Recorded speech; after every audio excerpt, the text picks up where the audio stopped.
Yeah, that's good. This is a documentary. I'm talking about how my brother croaked.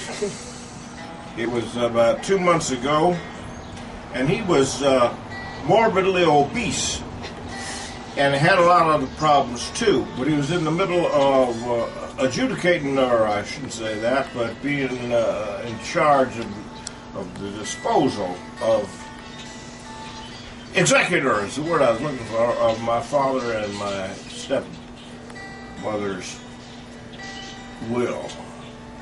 And he died right in the middle of it. So they wanted to make me do it.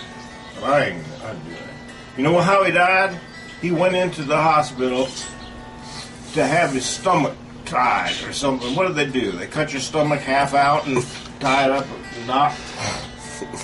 No, they put a rubber band around it. His kidneys failed. No shit. Something like that.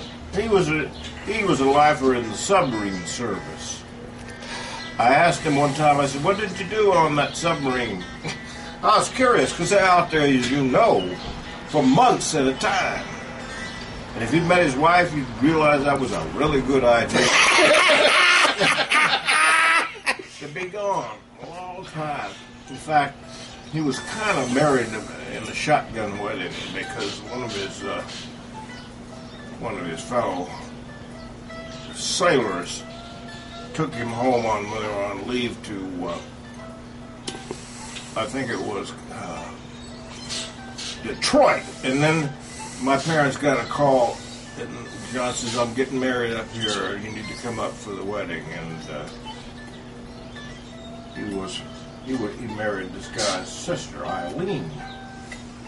And when they got back, I asked my mom and stuff, I said, how'd it go up there at the wedding? And she said, I had a hard time keeping Don from cold cocking a whole lot of members of Eileen's family.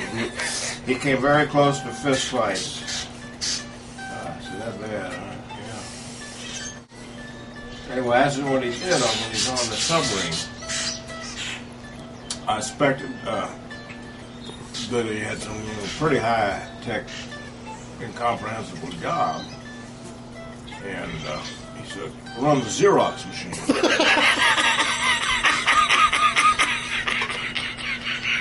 I said, well, that really surprised me, because that place isn't all, inside the submarine isn't all that big.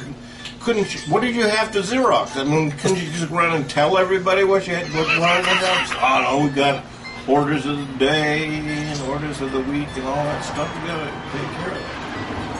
Then at a loss, I asked him something else, because we never had anything in common.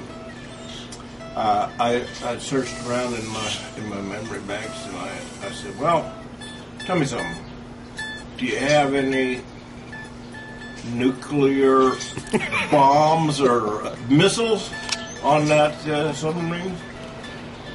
He said, well, we have nukes, but they're not missiles. They're nuclear torpedoes. I said, well, what would one use a nuclear torpedo for? I said, just would seem overkill to just vaporize somebody's aircraft carrier with a nuclear torpedo, and you could do it. He said, no, we don't. You don't just blow up a ship. He said, we just blow up a whole piece of the ocean, not everything that's in it. No, we blow up a whole fleet at the same time.